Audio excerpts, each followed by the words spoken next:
This little bed, it used to feel huge, but somehow overnight he outgrew it. And that hit me harder than I expected. But I'm not ready to get rid of this mattress just yet. I'm going to repurpose it and build something completely new around it. Before we jump in, this video is sponsored by StrongTie. And later on, I'm going to be using their Titen Turbo Power Anchors to securely and safely mount this build to the wall. But I'm going to walk you through that whole process when we get there. Well, this is my breakfast nook, and in the 12 plus years that I lived here, no one's had breakfast in here. This corner of the house has always been that spot. The drop zone, the pile-up area, where you put something down and then it lives there forever. So today, I'm going to build a wall-mounted window seat out of red oak using his old mattress. It'll be something functional, but more importantly, still be a part of our family story. In addition to my 5-year-old who is literally always building something, I also have a 9-year-old special needs daughter. And one of her favorite things is kind of just gazing out these front windows. So instead of letting this area just collect more and more stuff, I'm going to turn this into a purposeful area for the kids, highlighted by the window bench. Before I go and start just cutting up lumber, let me show you exactly what I'm thinking. I'm reusing this Toddler mattress, so the entire frame is built around those exact dimensions. Not close, but exact. This needs to stay square, support weight across the span, and tie cleanly into the wall studs. This lets me think through joinery, anchor placement, and clearances before I commit to cutting that first piece of lumber. I'm going to add internal bracing here so the frame acts like one solid unit. I don't want flex, I don't want movement, I want solid. These boards actually came from a Facebook Marketplace score a few months back. 12-foot red oak. Way more lumber than I needed or had any idea what I was going to do with at the time, but sometimes you just know a project's going to come along for it. The first step here is just getting these monsters down to a manageable size. 12-foot boards are great until you try to run them through the machines in a 2-car garage shop. Since I already laid everything out in SketchUp, I know roughly where each part is coming from. I'm still leaving everything a little long for now though. It just gives you some breathing room later when it's time to dial things in. From there, it's just the usual milling process. One flat face on the joiner, then working everything towards square. Since this lumber was already surfaced, I then just had to run it through the drum sander so all the parts end up smooth and consistent. Nothing fancy, just getting everything uniform. This part of a build can actually be pretty therapeutic. Once you've got your plan, you can kind of turn the volume down on your brain and just get to work. And before long, these rough boards turn into a nice clean stack of parts. Next up, we can actually start building. I'm working on the front and back rails of the bed frame.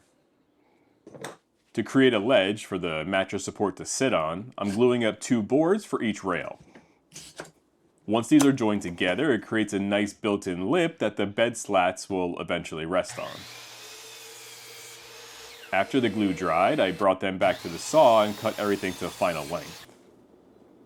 From there, it was time to start laying out the joinery that's going to pull this whole frame together. For that, I'm using the domino to create the mortises that will connect the rails to the side pieces.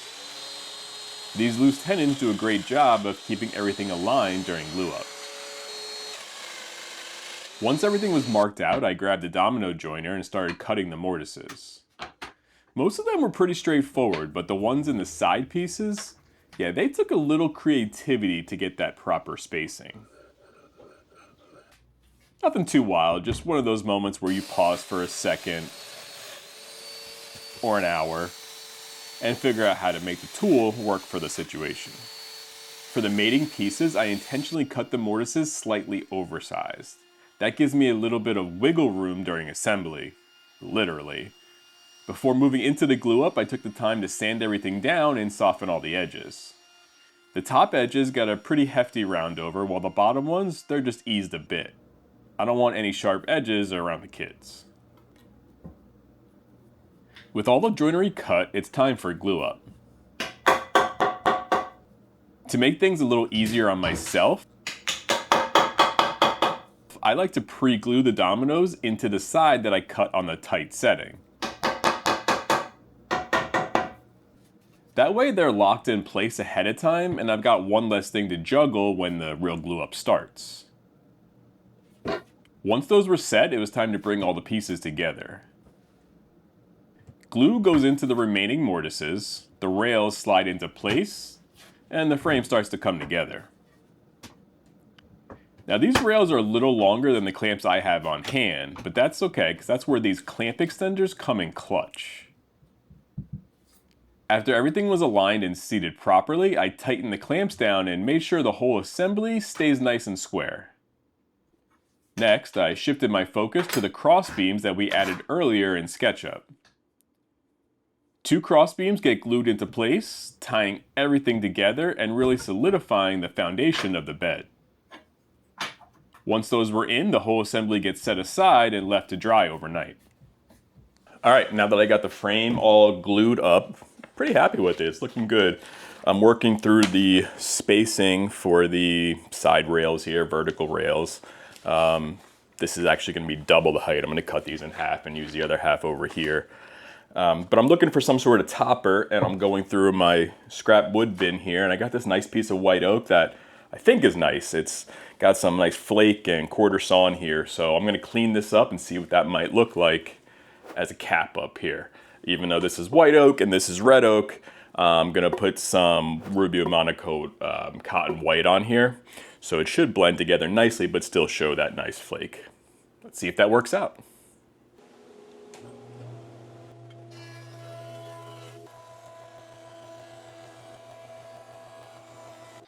Once the planer started peeling those layers back, it revealed some absolute beauty hiding underneath this white oak. This board was packed with that flaky, curly, quarter sawn goodness that just lights up when you hit it with finish. After getting it cleaned up, I cut the arm pieces down to size and then shifted my focus to the post that's going to support them. To make those, I started by cutting that stock that I had milled earlier in half to create 7-inch cross sections.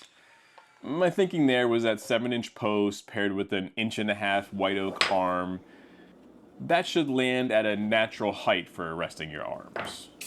Now it was time for me to work out the spacing I wanted between the posts. I made a 2.25-inch spacer block. This way I could drop it in between each piece, keeping everything perfectly consistent. Because the more measuring I do, the more opportunities I have to mess up. With the layout figured out, it was time to move on to the joinery. Once again, using the domino here to connect all these pieces, so I marked everything out and got them ready to cut the mortises.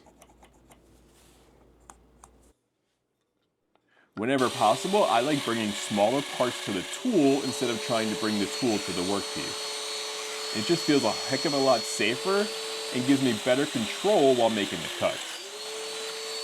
For the posts, that meant bringing each piece over to the domino and cutting the mortises one by one.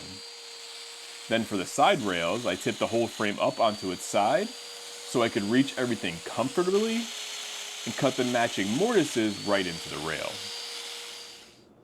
Next up, it was more of the same process, just moving down the line piece by piece.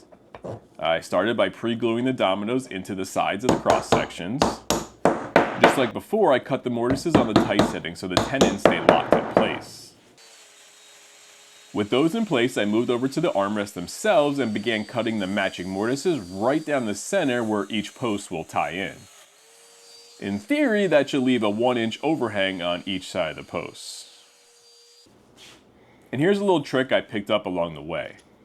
I keep a handful of dominoes in the shop for each size that are marked test. These ones have been lightly sanded down on the edges, just enough to loosen the fit a bit. That makes them perfect for dry fitting assemblies like this. They slide in and out easily, which means you can pull things apart without reaching for the pliers every time. Once I was happy with how everything was lining up, I broke the assembly back down so I could take care of the edge work. The cross section just got a subtle round over, just enough to soften the edges and clean up that sharp look. But the armrests themselves, they got a much heavier round over. Since these are the pieces that people will actually be resting their arms on, I wanted them to feel comfortable and smooth in the hand rather than sharp or boxy. After that, it was finally time to commit. Glue went into the mortises, and I started assembling everything one piece at a time, making sure each post stayed aligned and then spacing remained consistent as I worked my way down the rail. Now it's time to make the slats that the mattress will rest on. I milled up the lumber down to about 1/2 inch thick, which matches the depth of that ledge we built into the rails earlier. That was part of the plan from the start, and thankfully it worked out just the way I had hoped. Once those are cut to length, it was time to start installing them. To keep the spacing consistent, I used a 5-inch spacer block on both the top and the bottom. That way I could just drop in that spacer in place and move down the line without having to measure every single slat. Stop me if you've heard this before. Less measuring, fewer chances for me to mess up. That's definitely a theme of how I build if you haven't noticed. Each slat got pre-drilled before installation, and then I drove 2 screws into each one to lock them down. From there, it was just a matter of working my way across the frame, sliding the spacers down each time and repeating the process. It's a pretty simple step in the build, but using those spacer blocks makes it almost foolproof.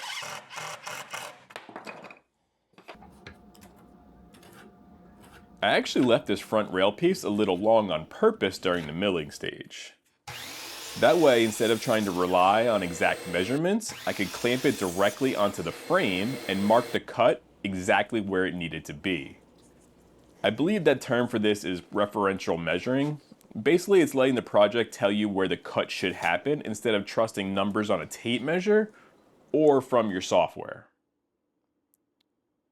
Just to make things crystal clear for myself, I marked my cut line with a red pencil, and then I cut on the not so dotted red line.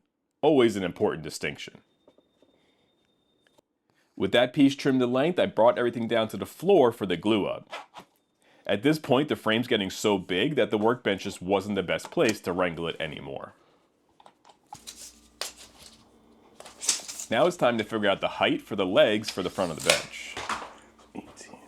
To do that, I actually brought the whole piece into the room where it's going to live, and it let me measure exactly how tall the legs needed to be.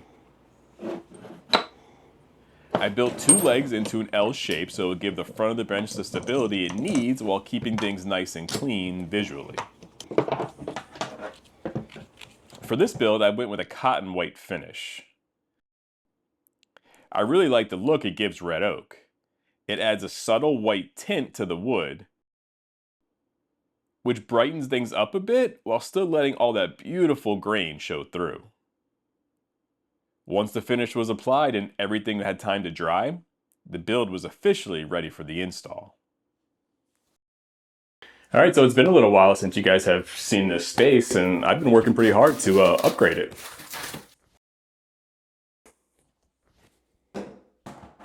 Did that go in? It went in. The most important part of this entire upgrade is this install. If the mounting isn't right, none of the pretty paint and hours of woodworking will even matter.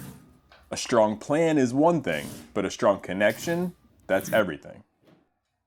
So for this install, I'm using the strong tie Titen Turbo Screw Anchors.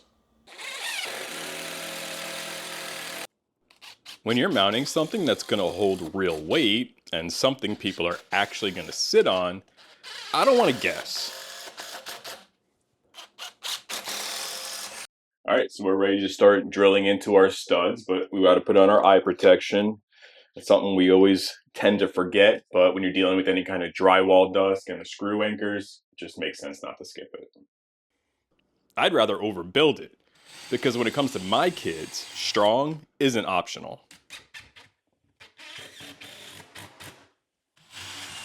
And I need hardware that's designed to go in clean and hold strong.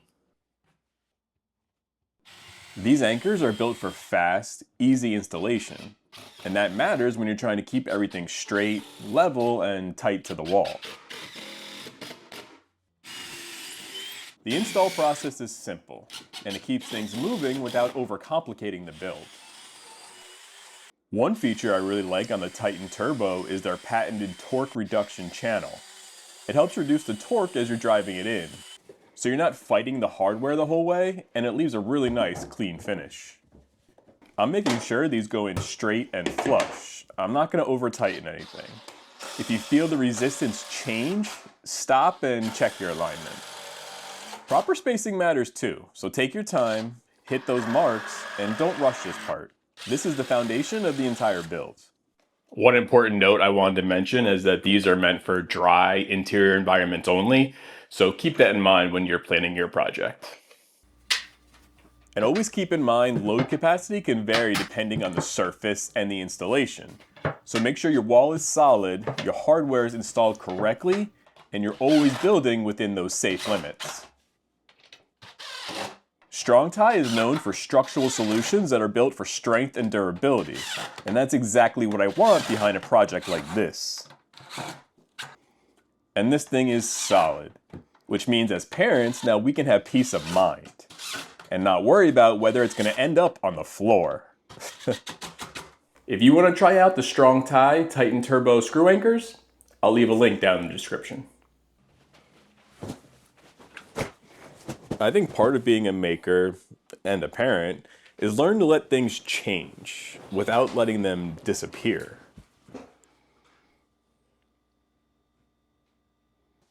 This mattress has held numerous bedtime stories. Now it'll hold afternoon reading, maybe some blanket forts. It's not easy to find non-animal print toddler bed sheets.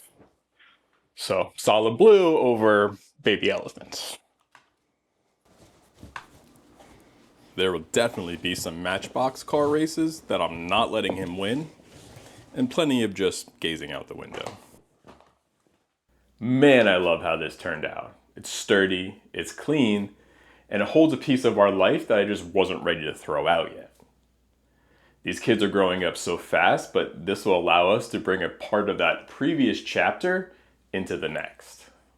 So if you got something in your house that feels hard to let go of, maybe it just needs a new purpose. Thanks again to Strong Tie for sponsoring this video. I hope to see you guys on the next one.